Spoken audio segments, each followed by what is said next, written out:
This video is brought to you by Squarespace. Squarespace is an all-in-one website platform for entrepreneurs to stand out and succeed online. Whether you're just starting out or managing a growing brand, Squarespace makes it easy to create a beautiful website, engaging with your audiences and selling anything from products to content to time. All in one place, all on your terms. Hey Spuds, how's it going? Welcome back to another video. First on the channel, I don't know, but welcome either way. And today we are visiting the glorious land of LGBTQ plus TikToks. Oh yes, all of the TikToks, the gay TikToks, the trans TikToks, the bi TikToks, the Q plus everything TikToks, everything LGBTQ plus related. I keep saying TikToks. It's just short form now, isn't it? They could be Reels. They could be YouTube Shorts. They could be TikToks. They could even maybe be videos posted to Threads. I don't know at this point. They are just short little vertical videos that give us all of the wholesome LGBTQ plus feels and the laughs and the relatability. So let's get watching. Yay. Being gay and in nature is one of the most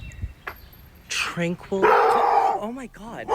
To be fair, I would get a fright as well. Being gay and in nature is being scared of barking dogs, apparently. Not tranquil at all. That is rather very much not tranquil. I think I would be the same though. Yeah, the dog sounded scary. When Google Maps says it's a 45-minute walk, but you're gay. 10 minutes. Yeah, there should be an extra little timestamp where you've got bike, you've got drive, you've got public transport, you've got walk, and then you've got walking when you're LGBT plus. And that should be at least half the time it takes to walk if you're straight and cis. Hey Phil, what are Saturdays for? Saturday, Monday. No, what else are they for? Saturday. Saturdays are for the... Saturday.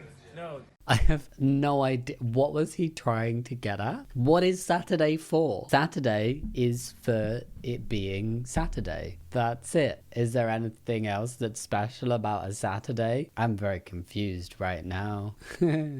Yeah, trying to fit in with your straight friends is not understanding what they're talking about sometimes. I don't know why they paired us up together. Yeah.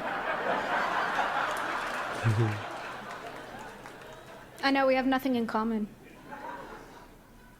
Sure. We should find the people who did this. And curse their families and watch as misfortune follows their bloodline for the next 7 generations. Okay, I see it now. There's a reason. I feel like there's a magnetic force, even when other people are not involved, going, I'm gonna pay you guys up for some reason. I feel like there's a magnetic force that pulls LGBT plus people together. We just know. Call it bi-fi, call it, there was panda, call it gaydar, call it whatever you want. There's a pull there. What about people who just think it is plain wrong, that, you know, God made men men and women women and there shouldn't be any gender fluidity or...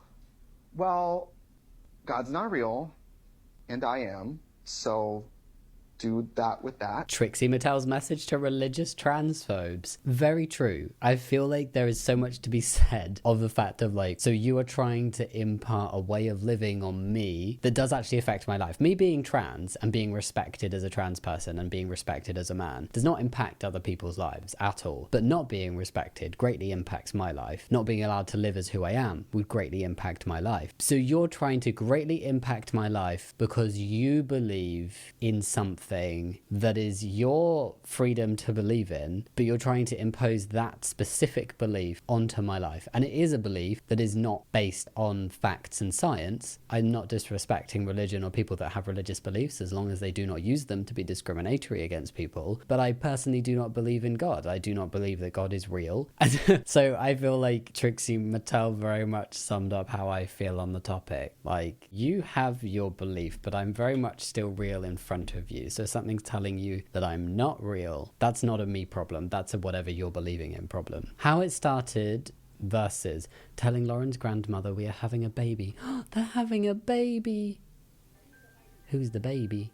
You got the baby? Our baby. Their baby. What? Is she a little bit confused? Oh, that's so cute.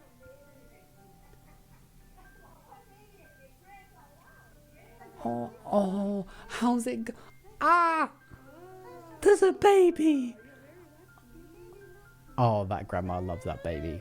Look at that. That is a very tiny little baby. Oh, this is so sweet. Oh, this is so sweet. I love that so much. Age is a number and not a reason to be a bigot. What a wonderful, accepting grandma. Was she already the grandma? Telling Lauren's grandma, we're having a baby. So that's her great-grandchild. Lovely. And taking a very quick break from the LGBTQ plus TikToks, guess who's back in business? Oh yeah, it's me. I'm back with a new job thanks to Squarespace, and thank you to you Spuds for waiting so patiently. And thank you for today's job suggestion. For those of you who've been with me since the beginning of this journey, the beginning of the year, you'll know that I started off dabbling in cheese carving. Well, now I'm going for potatoes. Yes, I'm carving the potatoes. I feel like it's been a long time growing, so here I am. And Squarespace has allowed me to make this absolutely mashing idea come to life. You are maybe going to get very fed up with my puns. Because Squarespace is so full of appealing features. And you know your website is going to be spudtacular. Yeah. I made use of Squarespace's new guided design system, Squarespace Blueprint. This lets you choose from professionally curated layout and styling options to build your unique online space. You'll be totally in love with your website, and it'll be tailored to your business or idea and optimized for every device. Then, of course, if I'm carving these potatoes, not only do I need an amazing website to show them off, but I also need a website to sell them. And Squarespace allows just that with their online shop feature. Whether you want to sell physical items like potato carvings, digital items like potato carving wallpapers, or service-based products like potato carving classes, Squarespace has all the tools you need to start selling online. And if you are spreading your creativity with an online shop, obviously you need to get paid. And Squarespace makes this very easy with their flexible payments. This makes checkout a smooth journey for customers who can pay using credit card, PayPal, and even Apple Pay. Sharp and I's actual Squarespace website was super easy and fun to make, and something we're really proud of, and something that is not going anywhere. So whatever your website idea, whether you're looking to build a community, if you're a budding entrepreneur, or if you want to become a rival potato carver, Squarespace will be the tater to your tot, letting you turn any idea into a website. To get started yourself, go to squarespace.com for a free trial, and when you're peeling ready to launch, go to squarespace.com/Jammidodger for 10% off your first purchase of a website or domain. The link is in the description box, and now let's go back to the LGBTQ plus TikToks. Thank you for listening. Do you think it's morally right to perform this type of surgery? I was waiting for this question. It always comes up. Do you think it's morally right to perform this type of surgery? Oh, gender surgeon. Okay, so like surgeon who specializes in surgery for trans people. Gender affirming surgery. Of course it is. These are patients who experience an immense level of distress. I appreciate this. I would have been a little surprised if a surgeon who literally does these operations said, it's not morally right, but I'll do it anyway. There's no moral qualm. There's no moral issue over trans people having access to affirming surgeries. I don't know why people think there is. Yes, I will let the experts speak now. If you don't operate on them, we think about 1 in 5 will commit. Well, don't operate on them. If you don't offer them appropriate support, counselling, and in the end surgery. So the death rate's about the same as we're going to stop treating. Don't think so. So yes, I do think it's morally right. And if you're worried about the money, that takes care of itself. Somebody did a study some years ago which demonstrated that these patients, after their operations, move significantly up the socioeconomic scale, and then they carried the calculations forward and demonstrated they actually paid for their operations as a group in increased tax revenues. So they're not taking money away from everything else, they're actually paying. That was a bit of a mic drop moment at the end. I had no idea about that. Not that I think it's ever a reason to try and deny people access to healthcare. Like in the UK, we have the NHS system, which is what he was talking about. Trans affirming care is offered on the NHS. So top surgery, lower surgery. Not every type of surgery for every type of trans person, like trans femme, trans masc, is offered on the NHS. But broadly, like lower surgeries are. And I know certainly top surgery for trans men at least is. And it is an awful and just baseless argument of like, oh, what about the taxpayers' money that's going towards these surgeries? Even if trans people's contributions tax-wise didn't as a group cover the costs, it's still not a reason to invalidate the access to surgery. But it's very interesting to know that it does, and that literally isn't even a point that should be mentioned. But I didn't know that. I don't expect many people would know that. And I think often a lot of LGBT plus people have been found to be lower on the socioeconomic status due to their life circumstances and the discrimination they can face. So I don't understand why transphobes want there to be a scenario where marginalized people are pushed down even further and their lives are made even harder. I think they must just be assholes, right? That's the only reason. My girlfriend asked me to come and watch her play football, and all she's done is chase after other women. With a purpose, though. As part of sport, yes. Oh, are they getting engaged? Is this a Taylor Swift website? Is this a Taylor Swift concert? They're getting engaged at a Taylor Swift concert. Oh, everyone's so happy for them. This is cute. She said yes. Oh, that's adorable. Everybody's outfits are amazing, by the way. Oh, this is so cute. Look at that. Oh, congratulations. That's quite a cool place to get engaged, to be honest. I quite like that. I'm sorry so many of these are muted because there's just music playing in the background or somebody's put a music track on it and I'm like, I just want to play it without copyright. What is your biggest ick in a boy? Oh, what is your biggest ick? I'm a lesbian. All of it. What is your biggest ick in a boy? Yes, just everything. All of the above. Moving on, thank you. I'm currently on holiday and we're just laying around the pool. Hi. And I've got a funny story. So, we've just been laying here. I'm trans, by the way. Hello, my name's Alexis. Hello. So, I'm just chilling, minding my own business. And, of course, people occasionally stay. They clock me off, figure out I'm trans, which is, they'll have a look and then they're like, oh, that's a trans person, and then that's it. That's the end of it. But there's this older couple who are laying opposite us, and for the last hour, they are constantly staring. They'll say something, then look back, and then say something, then look back. And I was like, just rise above it, it's fine. Maybe they're working it out, who knows? They look miserable, by the way. And just a second ago, they looked. So imagine you're them, and I'm me. Sorry, I'm a bit sweaty, it's really warm. So I just went like this, I went... They both nearly fell off their sun lounges when I did it. The thing is, I understand it, like the curiosity behind it, like people like, oh, that's a trans person. The concert looking's a little bit much, but I'm just going to keep staring back. They're staring right now. They're literally staring right now. I'd show you, but I don't want to violate their privacy like they're doing to me. So, but anyway, that's me done. I hope you all have a lovely day, and I will see you very soon.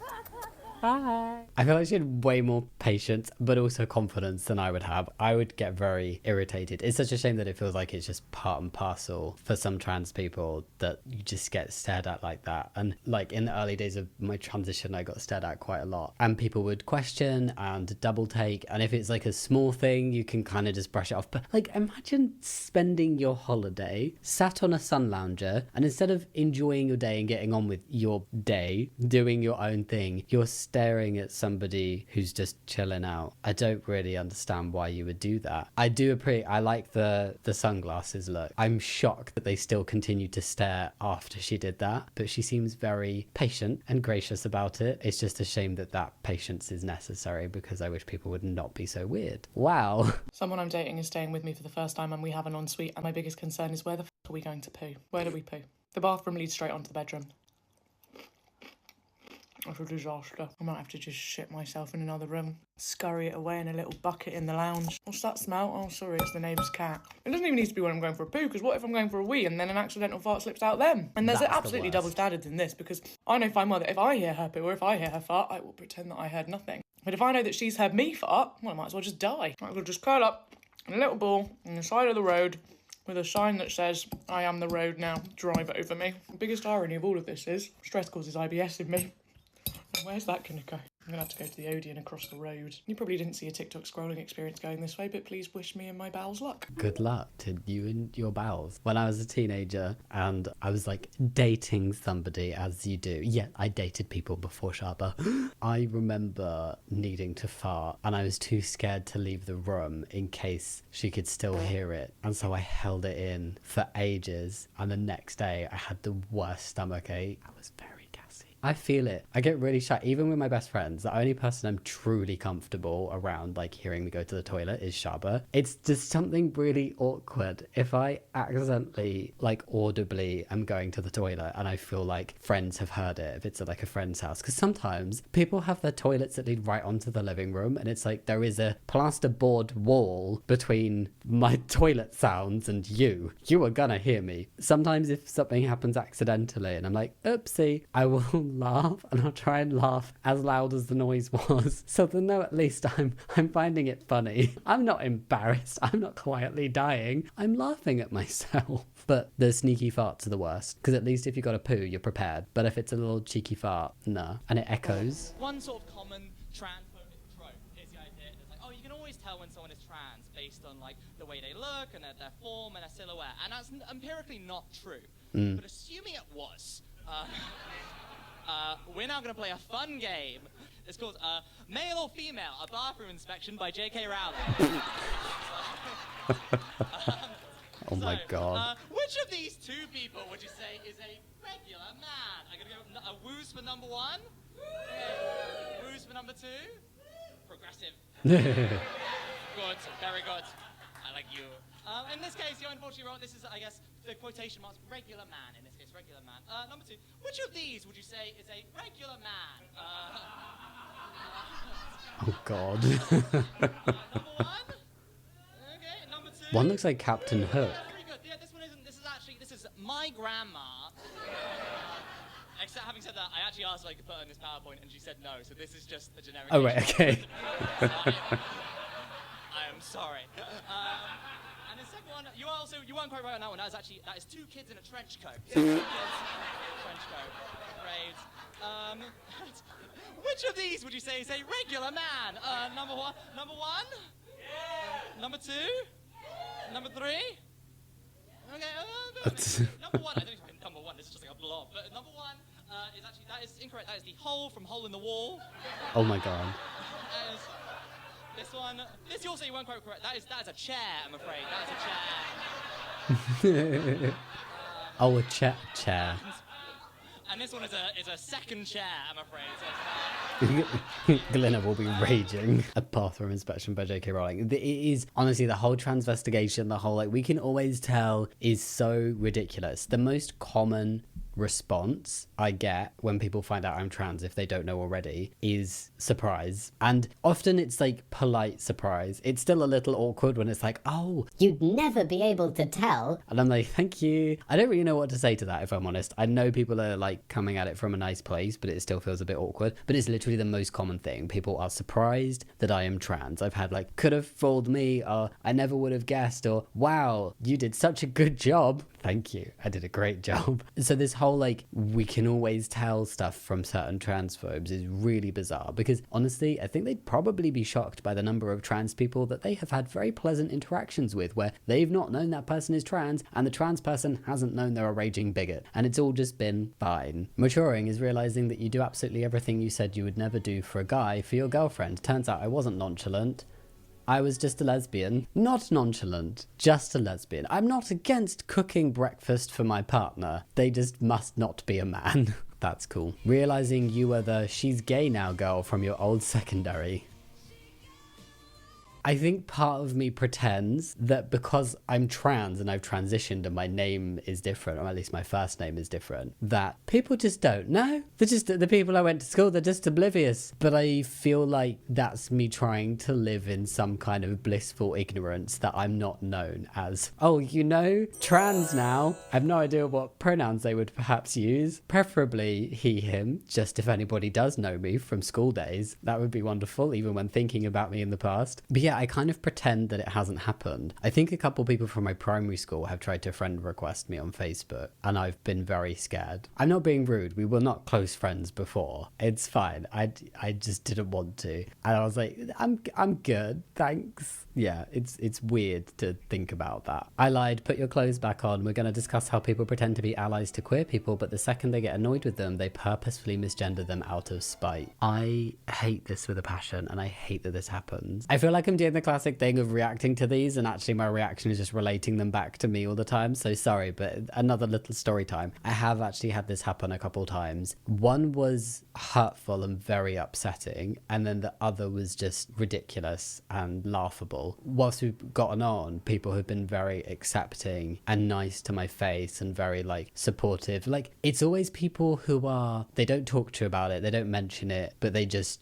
go about as if everything's fine, and they never mention that they have an issue. They always fall into that category of person. And then when shit hits the fan, and when they're upset with you for whatever reason, suddenly the acceptance they've had all along is conditional. Suddenly they're dead naming you. Suddenly they're using the wrong pronouns and they're misgendering you. And it's like, where did this come from? So has this just been like sat in the back of your head for all this time? Like, is this just like a card that you have to play? You're going to play the transphobia card? And it always makes me question of like, this is one of two things where you were never really accepting, you were just okay with it because you wanted to keep things like friendly and peaceful between us and not cause an issue, but you were always a little bit like, not really sure I'm on board with this, but you weren't anti it to the point where you were going to say anything. Or you are still absolutely fine with it, and you've done that deliberately because you know it's going to hurt me. It's done as like a horrible attack where you are not transphobic, and like you could go meet other trans people and be absolutely wonderful and accepting. You just know that that's something that would hopefully cause hurt to me, and sometimes it does and sometimes it doesn't. It depends on the context and who it's coming from and whether you actually care about them, I guess, and their opinions. But I think either way it's horrible, because I think on one hand I'm like, oh, so you've just secretly been uncomfortable about the fact I'm trans for all this time, but then on the other hand it's like, oh, you're the kind of shitty person who will literally scrape the barrel and find the most painful thing you can think of to hurt somebody for no justifiable reason. Right, both are awful. One is a specific type of awful with transphobia, and one is just more a general you're an arsehole. Both are arseholes, to be honest. I kind of speak about this in my book, the T and LGBT, book plug, sorry. I kind of compare types of transphobia to like zombies, and one is the two-faced zombie. They can be nice to your face, and then if something goes wrong or they're unhappy with you or you upset them for whatever reason, it's the first thing they turn to. They're like instantly like, right, now I'm going to misgender you, now I'm going to dead name you, now I'm going to retract my support for you because that's conditional on me liking you and you making me happy and you doing the right things as far as I'm aware. And it's like, right, this is really bizarre. In my personal experience, it can be one of the most painful types of bigotry or arseholiness, is when you think you have support from somebody and then they just pull it out from under you because of an argument or a falling out or whatever, and it makes it 10 times worse. I'm not gonna want to be involved with you again if that's your go-to, because I know it will happen again, and I'm not here for that. Pre-transition. 1 year and 10 months later. Wow, I love that both... Oh, top surgery just over a year ago. It's still going. That's amazing. Enjoying the ride, becoming my true self. That's really cute. I just love all kinds of transition montages and updates, because you can honestly just see people becoming themselves and becoming truly happy. I just think it's so sweet. Like, look at how happy they look here at 1 year and 10 months later. Beautiful hair as well. And yes, you definitely go to the gym, and then yes, I'm envious. Go you. I really should go to the gym. It won't just happen on its own. POV, running from the police and they say suspect looks like a gay Meghan Markle. Oh, I see it. Oh, I really see it. Yeah, very true. Congratulations. Hey, trans dad here. So let's talk about testosterone today and long-term use, because that's a question that I get from all of you pretty often. So I've been on T now consistently for 29 years. Sorry, I really want to hear what he has to say, but this is so important because we never, ever, very, very, very rarely see older trans people, and it's so important because there's such a feeling and there's such like a subliminal message to the trans community that like, you're not gonna get older. But we absolutely can and absolutely do. I haven't had any negative reactions, really. I mean, I suppose initially I had acne, but that went away. Just like cis men who function on testosterone, you run the same kinds of risks that they do in terms of increased blood pressure, increased cholesterol, increased risk of heart disease. Yeah, and this is all described by the specialists when they're prescribing testosterone. Some guys end up with polycythemia, which is excess of red blood cells, and may have to give blood periodically to reduce that. I thankfully haven't had any of those problems. And again, I've been on T consistently for 29 years. At this point, the only negative thing that I notice is if I'm late on my shot, I end up getting horrendous hot flashes, which is always a good reminder to me that I forgot to do my shot. But other than that, I don't have any negative side effects from being on T. Some guys choose to go off of T or choose to lower their dosage as they age. That's not a decision that I've made for myself. And much like cis guys who are on T because they like the effects of increased testosterone, like increased libido, increased strength, increased energy, why would I give that up for myself when there's no reason to do that? As always, I continue to get my T levels checked periodically. They have stayed really consistent over the last 29 years. And My doctor and I are happy with the way things are going. So what I will tell you is that yes, there are risks involved. I don't personally know of anybody that's had any serious complications from being on T, other than a few guys that have polycythemia, which is very well controlled by giving blood periodically. So if you have any other specific questions about using T, let me know. Oh, I think this kind of content is so important, and I really love hearing from that perspective, because when I started testosterone, somebody sharing about their experience, the longest time I'd found that they'd been on testosterone was like 7 years or something. And like, to me, being pre-T, I was like, oh my God, that's such a long time. Like, the beard, like, whoa. But this is a lifetime thing. And yes, there are assurances that you can take it. Cis men take HRT was designed initially for cis people. Testosterone was designed for cis men who either had their testes removed or needed a little boost in testosterone for other reasons. And it's something that a lot of transphobes are really trying to fearmonger around and be like, oh, it's very dangerous. And like, they've just decided that they will call gender affirming care dangerous, and that's how they're gonna stop people from accessing it. And it's really bizarre, because it's not dangerous, it's life-saving. It improves quality of life so exponentially for trans people that do it. I just love this guy's beard. It's so magnificent. I love that he shared this experience, because finding someone who was like 7 years on T when I first started was like, wow. And now in January, so in just a couple months time, I'm going to hit my 13 years on testosterone. And that was something that would have been so mind-blowing to me, to have found someone who was over a decade on T, and now here's this guy 3 decades in. I love seeing it, and I'm looking forward to as time goes on, because access has become easier than it was 3-4 decades ago now, although I know that there's big pushbacks, particularly for trans youth. But I think we're gonna see so many older trans people coming through over the next 10, 20, 30 years. Like, in 30 years time, I will be a 60-year-old trans man who's been on testosterone for 43 years. And that's really cool to think about. I can't wait till we're seeing more of that, and I super appreciate this guy putting his journey out there. If you want to know more, here is the little TikTok handle to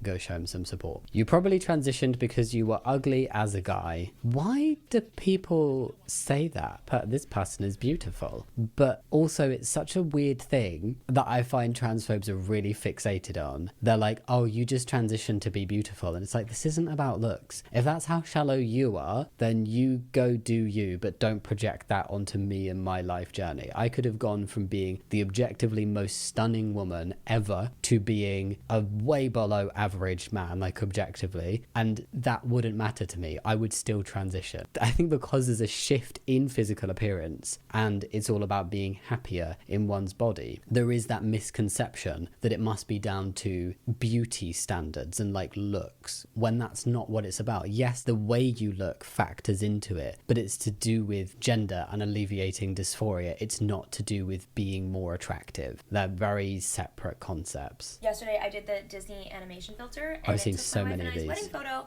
and cut me out of it. A little sus, a little homophobic. So I figured, let's try a few more pictures and we will rate them. Another wedding photo, they hate me. They remove me again. And this one's extra creepy because so big. The two guys in the background are like checking my wife out. Yeah. But the guys in the back of our photo were our brothers. 0 out of 10. Our proposal photo, very cute. For a second, I thought this one was good. But I'm just sitting on the I thought it was 3 good out of 10. too. Recently, I re-proposed to my wife because she finally got her new engagement ring. Aww, they made her cute. man. But they did nail the pants. 1 out of 10.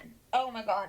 Oh. Look what it did in my face. Maybe they need to see us kissing. Okay, remove the kiss, but those are not just friends. Closer. I'll give this one a 6 out of 10. This is our wedding rehearsal dinner. They made my wife a man, but they did nail me and the dress. So No. 8 out of 10. This is our wedding after party. Loved up. What? They just didn't even get any of the essence. They were of like, it, we have and no they idea what's turned going me on into here. an owl. 1 out of 10. I really think we need to spell it out for them. Okay, they removed the kiss, but these two are more than friends. And Yeah. I believe Taryn's hat kind of looks like it says gayers. 6 out of 10. We could not be more loved up here. 2 girls are not allowed. 0 out of 10. They did nail the background though. Okay, a little more toned down. This is the best one yet. Those girlies are gay. 9 Yeah, out of 10. I would One agree. last wedding photo attempt. Okay, finally. That is so cute. 10 out of 10. She said that was so cute and I laughed. It's cute. Oh no, now I feel really bad. Let me explain myself. It is cute, but look at where the eyes are pointing. You wouldn't take a photo where like one person's cheek was literally like in the other's eye socket and then both of you were just staring off into the distance in opposite directions. That's the one strange thing, but this is all AI, right? But at least two women in wedding dresses standing very close together looking like more than just friends. Bravo. Finally got there. Well done. When your dad's mad at your mum for not letting him hit the homophobes at the other table. No, we wouldn't do that.